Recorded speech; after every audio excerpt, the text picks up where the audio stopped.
How to change language in iPhone 16e.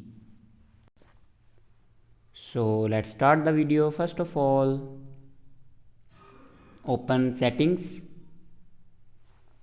In settings, scroll down and then click on general. After clicking on general, then scroll down and here you can see the option language and region. Now click on language and region. On top you can see the option add language. Now click on add language. Now here you can add any language you want to add.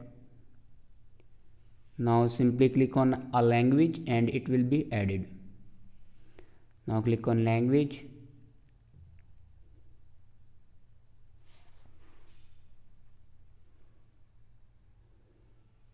Now here you can see it will be added. Now here you can change your language. So this is the way to change language in iPhone 16e. I hope this video is helpful for you. Thanks for watching.